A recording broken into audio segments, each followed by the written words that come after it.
everyone, it's Majid and Shahj here. So today I'm going to be recommending a real anime tearjerker called Grave of the Fireflies. That's what we're talking about today. Okay. So let's go. If you like what we're doing, you want to support us, please subscribe. Please subscribe. And what we do is we recommend and review films and movies you can watch right now and all your quality stuff as well. Yeah. So today I want to talk to you guys out there about an old anime from 1988. 1988? 1988. Wow. And it's called Grave of the Fireflies. Bruv, that's 30 years ago. Is it? But that doesn't mean a thing. It's timeless, clearly. Yeah, now it's a long time ago. So this was a long time ago, 30 years ago, nearly as old. I was a baby, bro, when this came out. But I wasn't. No, carry on. So Grave of the Fireflies is the anime. It's directed by Isho Takahata. Isho Takahata. What else has he done?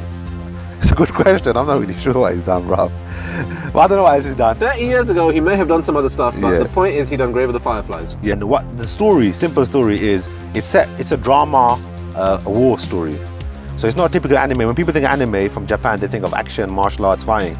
This isn't it. This is about a boy and a girl surviving in World War II after their parents are killed, literally. And it's so sad, bro.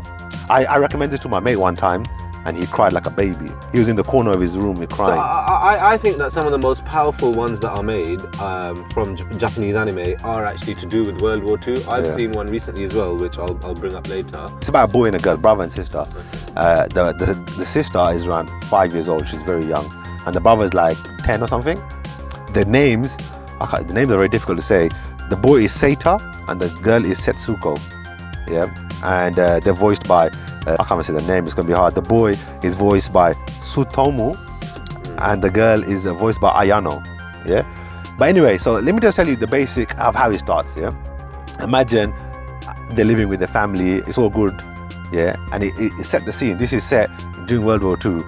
They're slightly poor people, they live in the village or whatnot, and all of a sudden the siren goes off, you know, the air raid sign, and you look up in the sky, and this is quite sad because it really makes you realize how it was for people during World War II in Japan. And they see the planes go over, and what happens? They drop bombs, big bombs, you know, there's indiscriminate killing people, and bare people die. Of course, what happens is, it's not a spoiler, you see it, the parents get killed. Yeah, this is in the trailer, this is the premise of the thing. The parents get killed, and then it's about how they survive. So what happens is they try to find their relatives, then they live on the streets. The guy's stealing food, he's stealing food for his sister and so on. And then it's just about survival. And I don't know if it's a spoiler or not, it's a hard one. If it's a spoiler... No, okay, hold on, let me tell you, hold on. No, it's not a spoiler. The movie starts. I'm gonna tell you the first 2 minutes of the movie. The first 2 minutes of the movie is there's some people cleaning up, you know, like in a like underground train station. The sweeper, they're cleaning, and there's a few boys and girls lying on the floor and whatnot. And they see one boy, he's lying against a pillar, and they go up to him and they push him, like, you know, get up.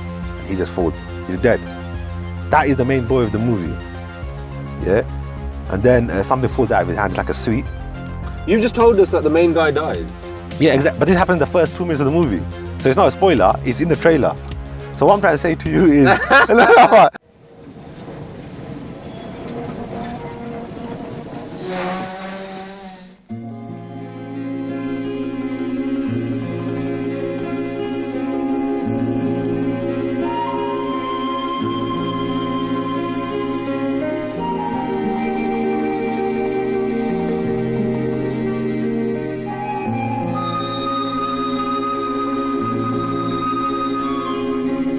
what I'm trying to say to you is, yeah, but this I'm trying to say, it's so sad. So from the very first minute, you know the boy is dead. His tragic life. Then he flashes back, yeah, exactly, and that's what it is. So you see it, what happened, and what happened to the girl? And, you know, because his sister is very young. What happened to him? How did he get to that stage? Maybe she survived. And the way he died, and oh my God. All I'm going to say is, yeah, prior to this movie, and I watched this a long time ago, actually. I watched this when I was back in college days. I never cried in a movie. When I saw this, bro, I would weep like a baby for days. I felt so sad inside. So this is a movie that started you off crying in every movie? Pretty much. And you know, you might think as well, yeah, oh, it's animation, this and that. Animations can move you. I'm sure people seen Lion King, Mufasa getting killed. You talk about Big Hero 6 on the other video and whatnot. Animation can move you. This animation is beautiful. It's 1988, so they took a lot more effort in drawing these things. And there's no CG, it's just hand-drawn. Hand-drawn frames put together. Beautiful cinematic music. There's no fighting or nothing, just realistic, raw, and it's quite bleak, and it's quite it's full of sadness. And the music is really good actually. Because if it wasn't for the music, you wouldn't feel a certain way you do. What is Grave of the Fireflies? What age would it be suitable for? I think personally, you know, because of some of the death scenes, yeah, I would say 8, from 8 onwards, because of the death scenes. Like there are a few dead bodies, you know, like dead bodies lined up. Because it shows that people have died. Yeah. So that for that reason, but there was not anything else other than that. There was no other violence or gore or swearing or anything other than a few dead bodies. So if you can explain that to your children about people dying in war, especially, then it's fine. But it's very impactful. And where can you watch it? You can watch it, you know, YouTube. You can pay and rent. YouTube Premium. Yeah. But you have to pay for it though, innit? Yeah, you can pay for it. So it's on there, you can watch it on there. So I highly recommend this movie, anime. It's certainly one that I'll be giving a shot to. You have to watch it, man. You people out there have to watch it. I'm a fan of war movies anyway, of every angle. And this World War II, Japan's point of view, from a children's point of view. And it'll make you cry like a baby, man. It's definitely worth a watch. If you like what we do, give us a thumbs up. Don't forget to subscribe. And we'll see you on the next video. See you later, man.